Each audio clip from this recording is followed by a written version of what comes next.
You used to have a job that you liked and you did pretty well. You did one segment of the industry, perhaps, and you were so good at your job, and some days they even called you a rainmaker.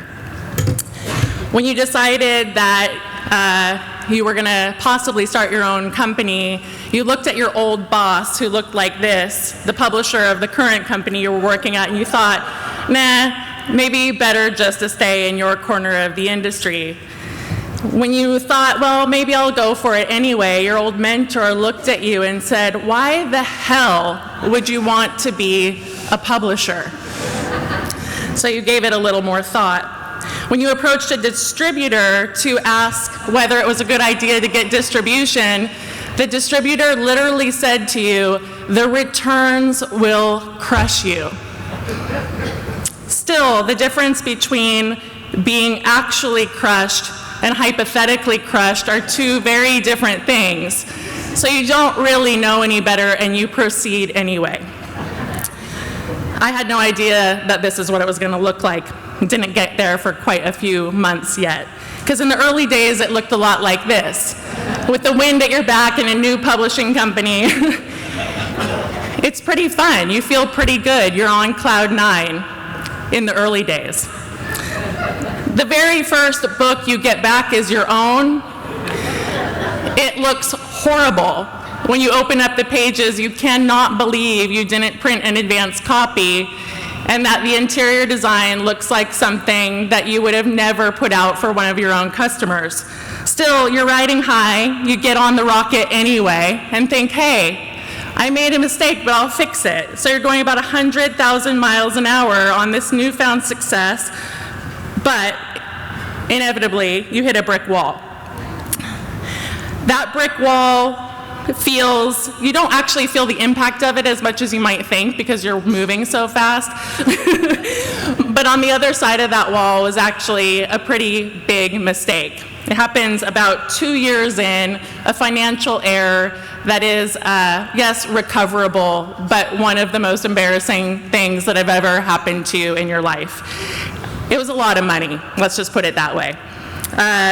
You think to yourself, I am no longer a rainmaker. I literally have just created a desert for my own company.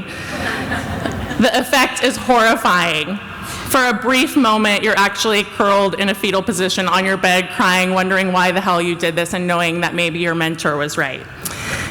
So it takes time. That's the only way to get through mistakes. You know, because people tell you it's true, that time heals. It's hard to actually feel that when you're in it.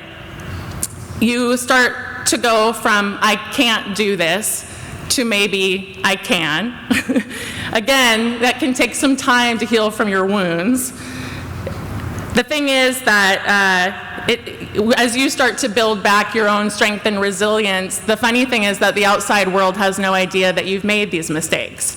Everyone tells you that you're doing awesome and your company is fantastic, and inside you're like, I don't know what I'm doing.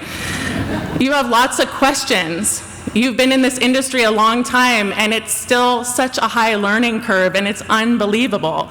So all you can do is reach out to people, ask questions, know that your questions eventually will turn into expertise, be motivated by the fact that you don't know, and seek out support because eventually those questions do turn into knowledge.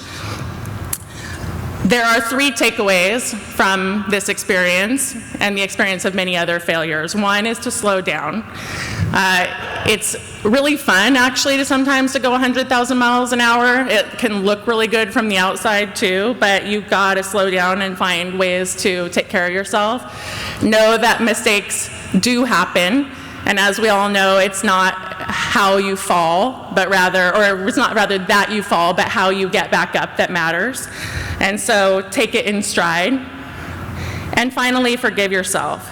It is really hard to blame anyone but yourself when the buck stops at you, when you're the boss of your own company, and when you make an epic mistake that you think might sink your own company. But the truth is that success is stumbling from failure to failure with no loss of enthusiasm, as said Winston Churchill, and I know that to be true. Thank you.